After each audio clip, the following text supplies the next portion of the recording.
अस्सलाम वालेकुम स्टूडेंट्स, मैं सर कमर और आप देख रहे हैं कमर एकेडमी। स्टूडेंट्स, हमारा आज क्वेश्चन नंबर 7 का जो लास्ट पार्ट है, पार्ट नंबर 11, जिसमें लिखा हुआ है 7/8। अब स्टूडेंट्स, बाकी जो पार्ट है उसमें लिखा हुआ था कि कन्वर्ट करें डेसिमल में, लेकिन ये जो हमारे पास पार्ट 11 है 7/8, ये तो स्टूडेंट्स ऑलरेडी डेसिमल के ही नंबर्स हैं 7 और 8। तो इट्स मीन डेसिमल को हमने किस में कन्वर्ट करना होता है? बाइनरी में। तो हमने इनको किस में कन्वर्ट करना है? बाइनरी में। और ये 7/8 है तो हम दोनों को अलग अलग बाइनरी में कन्वर्ट करेंगे, यानी हम यहां लिख लेंगे 7, इसको 2 पे डिवाइड करते जाएंगे और फिर हम 8 को अलग से क्या करेंगे? 2 पे डिवाइड करेंगे। तो हम क्या कर लेते हैं स्टूडेंट्स, पहले हम 7 को डिवाइड कर लेते हैं 2 पे। हमारे पास वैल्यू आ गई 3.5, यहां लिख लेंगे 3 और पॉइंट का पहली वैल्यू क्या है? 5, तो 1 कैरी करेंगे। अब हम इस 3 को 2 पे डिवाइड करेंगे तो हमारे पास आंसर आ गया 1.7, यानी यहाँ 1 और पॉइंट का पहली वैल्यू क्या है? 7।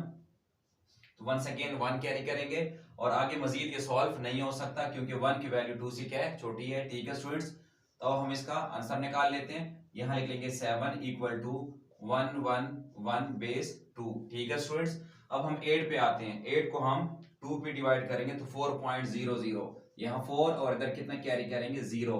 तो अब हम स्टूडेंट्स इसी 4 को डायरेक्टली 2 पे डिवाइड कर लेते हैं तो हमारे पास 2.00, यहाँ 2 और यहाँ वंस अगेन 0 कैरी करेंगे और अब हम इसी को 2 पे डिवाइड कर लेते हैं। आंसर आ गया 1.00, यानी यहाँ 1 और इधर 0 कैरी करेंगे। और वंस अगेन स्टूडेंट्स ये 1 की वैल्यू आ गई जो कि 2 से कम है, तो अब इसको मजीद सॉल्व नहीं किया जा सकता। तो यहाँ लिख लेंगे स्टूडेंट्स 8 इक्वल टू, ये हम इसका आंसर लिख लेंगे 1000 बेस 2। ठीक है स्टूडेंट्स, अब दोनों को हमने अलग अलग बाइनरी में कन्वर्ट कर दिया है। उसके बाद अब क्या करेंगे, पेपर में भी क्या आप लिख लेंगे 7/8, जिस तरह उन्होंने क्वेश्चन बना के दिया हुआ है। अब हमने 7/8 लिख लिया।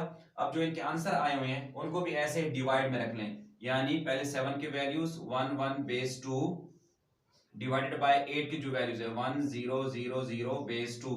ठीक है स्टूडेंट्स, अब यहां तक आंसर आ गया।